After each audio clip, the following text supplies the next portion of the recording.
नमस्कार बंधुओं, मैं आर के श्रीवास्तव, रिटायर्ड डिस्ट्रिक्ट जज, एक्स प्रिंसिपल जज फैमिली कोर्ट एंड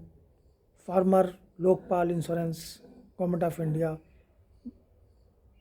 बोल रहा हूँ।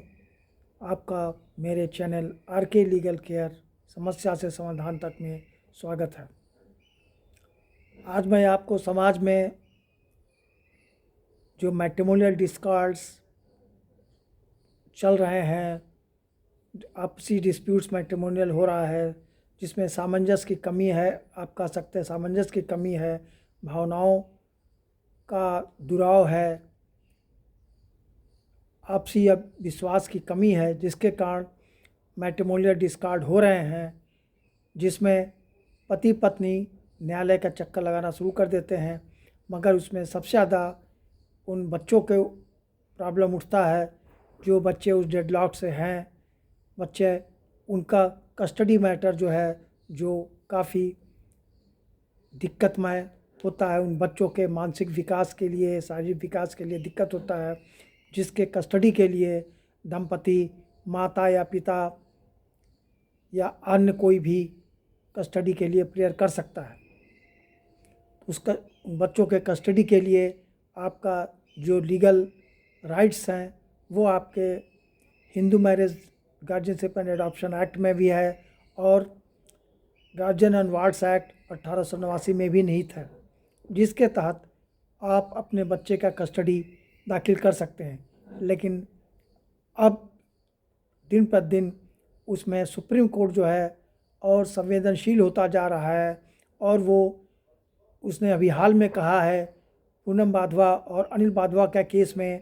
कि वो फाइनल, वो जो भी कस्टडी के जो भी आदेश होंगे किसी भी न्यायालय द्वारा, उसको फाइनल नहीं समझा जाए और न्यायालय उसको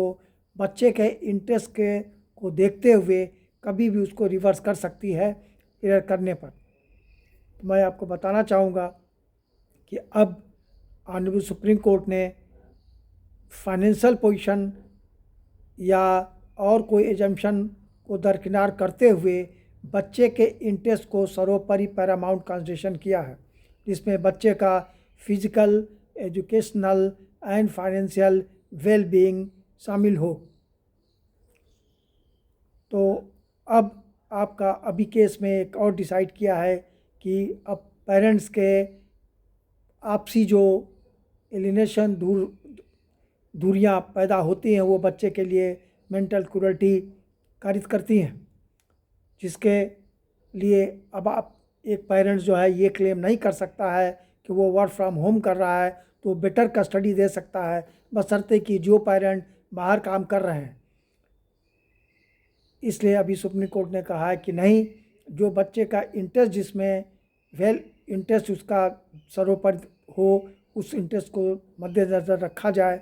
बच्चे का विकास में सहायक हो, मानसिक विकास हो, शारीरिक विकास हो, सामाजिक विकास हो, तो उस बच्चे का कस्टडी उस पेरेंट को दिया जा सकता है जिसके साथ बच्चा एक कंफर्टेबल जोन में रहे और अपने को फील करे, कंफर्टेबल फील करे और अफेक्शन उसको मिले। इसी लाइन में आपको मैं जो लिव इन में पेरेंट्स, जो लिव इन में पार्टनर्स रह रहे हैं, अगर उनके बच्चे होते हैं तो उनके कस्टडी की भी समस्या आती है और आ रही है, जिसके लिए उन्हें अभी Hindu marriage guardianship adoption act में उनको नहीं दिया गया है, लेकिन उनके लिए गार्जियनशिप एंड वार्ड्स एक्ट 1889 में कानूनी अधिकार दिए गए हैं, जिसके तहत बच्चे के कस्टडी के लिए वो जिला कोर्ट में डिस्ट्रिक्ट जज के सामने या संबंधित न्यायालय में वो आवेदन दे सकते हैं कस्टडी के लिए और बच्चे का कस्टडी की मांग कर सकते हैं। वो चाहे उसके बायोलॉजिकल मदर हो या बायोलॉजिकल फादर हो, वो उस बच्चे के कस्टडी के लिए आवेदन दे सकता है। लेकिन उसमें फिर बच्चे का जो वेल बीइंग है वही कोर्ट विचार करेगा और उसके कस्टडी के लिए आदेश पारित करेगा। अगर आपको कोई भी समस्या हो, इस संबंध में कानूनी जानकारी हासिल करनी हो, तो आप मेरे चैनल आर के लीगल केयर समस्या से समाधान तक में संपर्क कर सकते हैं। मैसेंजर के द्वारा आप अपना सूचित कर सकते हैं, जिसको हम लोग दूर करने का प्रयास करेंगे। धन्यवाद।